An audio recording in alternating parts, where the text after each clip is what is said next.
नमस्कार, दीप्स किचन मराठीमध्ये मी दीपाली आपलं मनापासून स्वागत करते। चला तर मग आजच्या आपल्या रेसिपीला सुरुवात करूयात। मेथीची भजी करण्यासाठी मी इथे अर्धी जोडी मेथी घेतली। मेथी स्वच्छ धुवून त्यामधलं पाणी निथळून घेतलं आणि त्यानंतर मेथी कट करून घेतलेली आहे। 1 वाटी बेसन पीठ घेतले, अर्धी वाटी कोथिंबीर बारीक चिरून घेतलेली आहे, 2 चमचे तांदळाचं पीठ घेतले, 3 हिरव्या मिरच्या, 4 लसणाच्या पाकळ्या आणि पाव इंच आलं मी मिक्सरला फिरवून घेतलेलं आहे। थोडं जाडसरच फिरवून घ्यायचे। अर्धा चमचा जिरे आणि अर्धा चमचा धने मी खलबत्त्यामध्ये कुटून घेतलेले, तेही जाडसर कुटून घेतलेलं आहे। अर्धा चमचा ओवा घेतलेला आहे, 2 चमचे दही घेतले, पाव चमचा हळद, अर्धा चमचा बेडगी मिरची पावडर घेतली, ही कलरसाठी घेतलेली आहे, तुम्ही नाही वापरली तरीही चालेल। 2 ते 3 चिमूट मी हिंग घेतलाय आणि 2 ते 3 चिमूट आपल्याला बेकिंग सोडा लागणार आहे, चवीनुसार मीठ आणि 1 मीडियम साईजचा कांदा मी बारीक कट करून घेतलेला आहे आणि भजी तळण्यासाठी आपल्याला तेल लागणार आहे। मी एक बाउल घेतलाय, त्यामध्ये मेथी घेते, त्यातच आपल्याला बारीक चिरलेली कोथिंबीर घ्यायची आहे, बारीक चिरलेला कांदा, हिरवी मिरची, आलं आणि लसणाचा ठेचा। मिरचीचं प्रमाण तुम्ही तुमच्या आवडीनुसार कमी किंवा जास्त घेऊ शकता।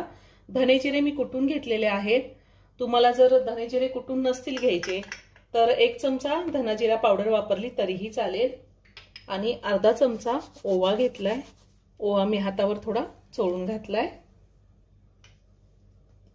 हळद, लाल तिखट, हिंग,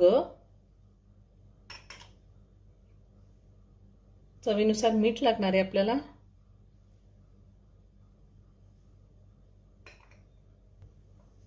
दही,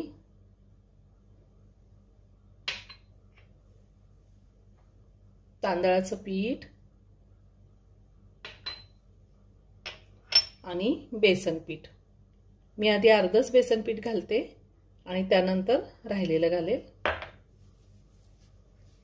आता हे सगळं आधी पाणी न घालताच व्यवस्थित मिक्स करून घ्यायचंय। आता राहिलेलं बेसन पीठ मी सगळं घालणार आहे आणि पुन्हा सगळं व्यवस्थित मिक्स करून घ्यायचंय। आता थोडं थोडं पाणी घालून हे पीठ आपल्याला भिजवून घ्यायचंय, जास्त पातळ नाही करायचं, अगदी थोडं थोडं पाणी घालून पीठ भिजवून घ्यायचंय। अगदी थोडं थोडं पाणी घालून मी पीठ भिजवून घेतलेलं आहे, आपल्याला असंच भिजवून घ्यायचंय, जास्त पातळ नाही भिजवायचं। आता ह्यामध्ये मी बेकिंग सोडा घालते आणि पुन्हा सगळं व्यवस्थित मिक्स करून घेते। बेकिंग सोडा घातल्यावर सुद्धा मी सगळं व्यवस्थित मिक्स करून घेतलेलं आहे।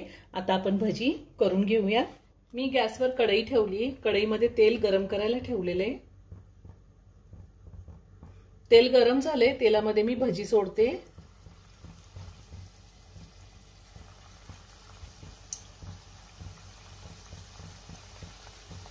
त्याच पद्धतीने मी सगळी भजी सोडून घेणार आहे तेलामध्ये।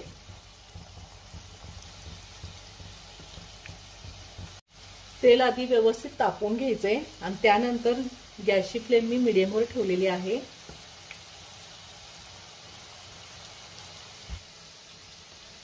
आता मी ही भजी पलटून घेते, आपल्याला लगेचच नाही पलटायची, 1 मिनिट झाल्यावर पलटून घ्यायची आहे। खूप छान होता ती भजी, छान गोल गरगरीत झाली आहे।